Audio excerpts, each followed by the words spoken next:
মুসলমানদের উপর যে নৃশংস অত্যাচার করছে, আল্লাহ মেহেরবানি করে গালবি মদরে আপনি তাদেরকে হেফাজত করুন।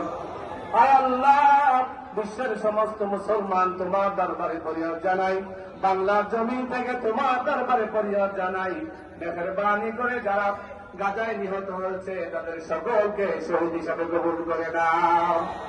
আল্লাহ, বিশ্ব বিবেকবানদের কাছে আল্লাহ তুমি তাদের হৃদয়ে রহমত পয়দা করে দাও, তারা যেন গাজার নৃশংস হত্যার প্রতি, যাদেরকে হত্যা করা হয়েছে তাদের প্রতি আল্লাহ নমনীয় হয়ে ফিলিস্তিনকে একটি স্বাধীন রাষ্ট্র হিসেবে আল্লাহ মুক্ত করে দেওয়ার ব্যবস্থা করে দেয়। আর রব্বুল আলামিন, মেহেরবানি করে তোমার কাছে ফরিয়াদ জানাই, বাংলাদেশের রাখাল রাজা শহীদ রাষ্ট্রপতি জিয়াউর রহমানকে তুমি জান্নাতবাসী করে দাও। আল্লাহ রাব্বুর রহমান প্রকৃতি তুমি জান্নাতবাসী করে দাও। আমাদের মাতা দেশের নেত্রী বেগম খালেদা জিয়াকে পরিপূর্ণ সুস্থতা দান করে দাও। আমাদের নেতা তারেক রহমানকে এদেশে এসে বাবার মতো মায়ের মতো যেন খেদমত করতে পারে সেই তৌফিক দান করে দাও।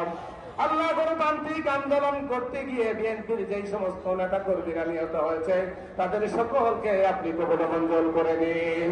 সুবহানা রাব্বিকা রাব্বিল ইজ্জাতি আম্মা ইয়াসিফুন ওয়া সালামুন আলাল মুরসালিন ওয়ালহামদুলিল্লাহি রাব্বিল আলামিন। বিহাক্কি লা ইলাহা ইল্লাল্লাহু মুহাম্মাদুর রাসূলুল্লাহ।